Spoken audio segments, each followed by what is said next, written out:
തിരുവനന്തപുരം ആക്കുളം പാലത്തിൽ നിന്ന് പെൺകുട്ടി പുഴയിലേക്ക് ചാടി പിന്നാലെ ചാടിയ ഓട്ടോ ഡ്രൈവറും പോലീസും അഗ്നിരക്ഷാസേനയും ചേർന്ന് കുട്ടിയെ രക്ഷപ്പെടുത്തി. മനീഷ് മഹിപാൽ തിരുവനന്തപുരത്ത് നിന്ന് ചേരുന്നു കൂടുതൽ വിവരങ്ങളുമായി. മനീഷ്, എപ്പോഴായിരുന്നു ഈ സംഭവം? എന്താണ് ഇതുമായി ബന്ധപ്പെട്ട് പോലീസ് നൽകുന്ന വിവരം?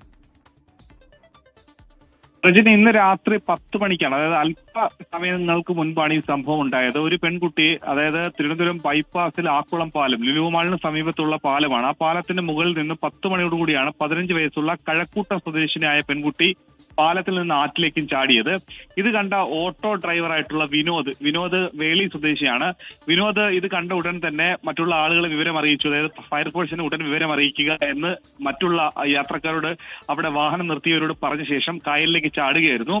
ശേഷം കായലിൽ ചാടിയ ശേഷം ഈ പെൺകുട്ടിയെ പിടിച്ചു നിർത്തി, മുടിയിൽ പിടിച്ച് മുങ്ങിപ്പോകാതെ രക്ഷപ്പെടുത്തിയ നിലയിൽ നിർത്തി. ആ സമയത്ത് അവിടെ ഉണ്ടായിരുന്ന മത്സ്യത്തൊഴിലാളികളും ഫയർഫോഴ്സും ഒപ്പം തന്നെ തുമ്പ പോലീസും സ്ഥലത്തെത്തി രക്ഷാപ്രവർത്തനം നടത്തി. അവിടെ വള്ളത്തിലാണ്, അതായത് തുമ്പ പോലീസും ഫയർഫോഴ്സും അവിടെ ഈ പാലത്തിന് താഴെ വള്ളവുമായി എത്തി. അവിടെ മത്സ്യത്തൊഴിലാളികളുമായി ബന്ധപ്പെട്ട് വള്ളവുമായി അവിടെ അടുത്തെത്തിയ ശേഷം ഇവരെ രണ്ടുപേരെയും രക്ഷിച്ച് വള്ളത്തിൽ കയറ്റിക്കൊണ്ട് വരികയായിരുന്നു. ഇത് സംബന്ധിച്ച് പോലീസ് പറയുന്നത് ഈ പെൺകുട്ടി കഴക്കൂട്ട സ്വദേശിനിയാണ്.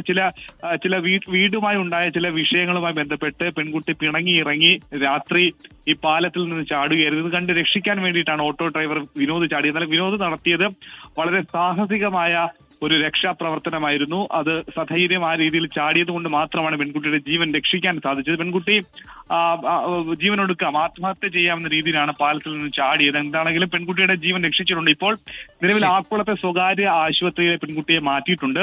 പെൺകുട്ടിയുടെ ആരോഗ്യനില തൃപ്തികരമാണ്, അപകട നില തരണം ചെയ്തു എന്ന വിവരമാണ് ലഭ്യമായിട്ടുള്ളത്. ഇത് സംബന്ധിച്ച് തുമ്പ പോലീസ് മറ്റ് നടപടികൾ കൂടി സ്വീകരിച്ചു വരുന്നത് സംബന്ധിച്ചുള്ള പൂർണ്ണമായി അന്വേഷിക്കാൻ വേണ്ടിയിട്ടുള്ള കാര്യങ്ങളിലേക്ക് തുമ്പ പോലീസ് കടന്നിട്ടുണ്ട്. മനീഷ് മഹിപാലാണ് തിരുവനന്തപുരത്ത് നിന്നും വിശദാംശങ്ങൾ നൽകിയത്. ലോകത്തെവിടെയായാലും ഏത് സമയത്തും 24 വാർത്തകളും ഓഗ്മെന്റഡ് റിയാലിറ്റി പാക്കേജുകളും എക്സ്പ്ലെയിനറുകളും വിശദമായി കാണാൻ ഞങ്ങളുടെ യൂട്യൂബ് ചാനൽ നിങ്ങൾക്ക് സബ്സ്ക്രൈബ് ചെയ്യാം.